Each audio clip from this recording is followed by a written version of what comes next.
Halito, Sydney. Halito, Yes. Chimichakma. I don't know what that means. How are you doing? Good. Good. Well, I'm Keith. Lovely to meet you. I just want to say the show is fantastic. I got to watch a few episodes. Literally had you on the edge of my seat. So big congratulations to you. And also congratulations on being the first show under the Marvel Spotlight banner. Definitely set the scene for some of the shows to come after that. So definitely looking forward to watching the rest of the shows and the series that you've directed. Awesome, so yeah, as I said, I've watched some of the episodes, and it seems like there's a few core themes that have come out from the show. We're obviously exploring the Choctaw heritage, as well as Maya, who's played by the brilliant Alakio Cox, her being deaf and an amputee. So it feels like representation is such a big thing in this series. Can you talk a bit more about if that was intentional for you when you come into this project, and how that played out when you were directing? Yeah, really, it all stemmed from the comic books, right? So the character in the comic books is a deaf and indigenous character. Alakwa herself is an amputee in real life. So then we just incorporate that into the story, and we actually incorporate it into the shooting of our show as well too. We made it a story point, but. In the shooting of this, we wanted to honor that, but at the same time, because representation is important, we wanted to be as authentic in our portrayal of both the indigenous side and the deaf side as possible, and so that meant that we had deaf writers in the writers' room. That meant we had deaf consultants behind the scenes. That meant we had American Sign Language masters translating our script for us. That meant we had interpreters on set with us as we were shooting. We wanted to be as authentic as we could in the portrayal of deafness and the deaf experience. At the same time, on the indigenous side, Maya's Choctaw. She's not Navajo, which is where I'm Navajo. I'm from there, but our languages, our cultures, our traditions are as different as Portuguese and Polish, and so. In that same manner, we had Choctaw writers, we had Choctaw consultants, we had Choctaw language experts, we had Choctaw actors in front of the camera. And so that was, by being as inclusive as possible, it actually allowed us to tell a more grounded and realistic story. Yeah, that's great, especially coming from, well, I'm myself Black Brit. We don't really get to hear much about Native American history. So when I was watching the show, I piqued my interest, because once I start to learn about different cultures and stuff, I do deep dives. So I'll learn, when Thor came out, I learned all about Norse mythology and everything. So definitely going to be going away and just learning a bit more about Native American history. Well, and jumping off of that too is, in the second episode of our series, we explore a section of the United States pre-European contact. And that was something that came out of our collaboration with the Choctaw Nation. And that is a portion of American history pre-European contact that I think even a lot of indigenous Americans aren't even aware of exists.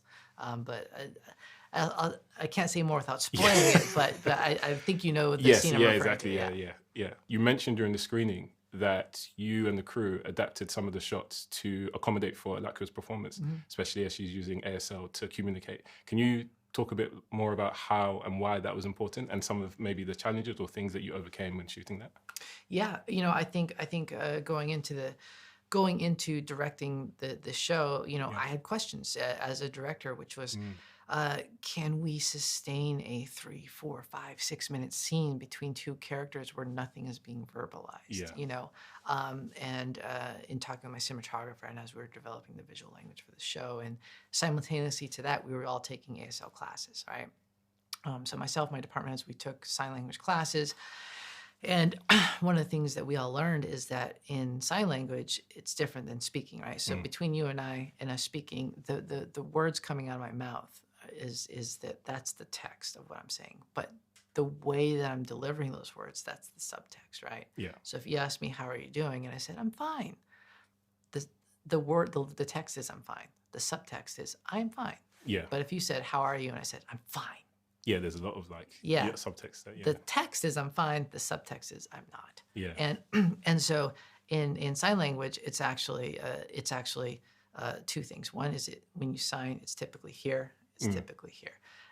But then this is the text. The subtext is here in the face and how you express and how you emote. And you need those two things in order to be able to get the proper emotional context of what's being communicated. Yeah. And so that was a long-winded way of saying, like, in our show or in a typical TV series or a typical movie, like, this might be a close-up. Yeah. But in our show, Yeah, this is a close-up. Yeah. Yeah, exactly. Yeah. Very well done as well. And so that was one of the positive consequences of that we had from incorporating the deaf culture into our show. Yeah, no, amazing. Very well done as well. Not that you would know this, but I love superhero lore. So I like deep dive into the characters' backgrounds and everything. And I can't miss the opportunity to ask the director herself what you were thinking about Maya as you were conceptualizing her and everything. Like, what does a typical day in her life look like for her when she's not breaking bones or like beating people up? Oh, yeah. That's a great question. You know, I always wonder that. Like, it was like what is the kind of like, what is Thanos like when he's like, and he's not like conquering worlds? Exactly. We kind of saw it in game, like, right? Is he a macho guy? He's a farmer, you know? Yeah, like, but like, what's he like when he like goes to the bathroom? What is his meal like? You know, what's his small talk like? Like, those are fun things that those are always fun things to think about. That it's like, oh, what are they like when they're not on camera? I don't think I answered the question. What was the question? Oh, just like what's like a typical day look like for her, for Maya when she's not in the superhero. You know, I think it's interesting because, you know, she is, when we come into this series, right? One of the great things about it was exploring this idea of how does a deaf indigenous girl from Oklahoma, which is the middle of the country of the United States, end up to be one of the top lieutenants in Kingpin's army. Yeah. That trajectory, what is that like? You know, and so one of the things for me was being able to answer that, but then by the time we come into our series, at the point we begin our show, she's more New Yorker than she is Oklahoma. Yeah. So I kind of picture her just being like a normal New York person. You know, she probably goes to the Cha-Cha Matcha and gets her like, you know, her oat milk, nitro cold brew. You know, maybe gets a bagel with a schmear, you know, and then shows up to, you know, her lieutenant meeting. I don't know, maybe it's a Zoom. I don't know. Yeah.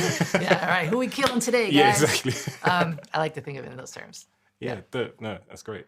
I guess all that's left to say is Yakuki for sitting down. Hey. Yes, sitting down with me and talking a bit more about the show. Cool. Definitely excited to learn more as well. All right. You want to learn some Navajo? Yes. Why not? Okay. Yeah. Yeah. Yeah. Ha. Yeah.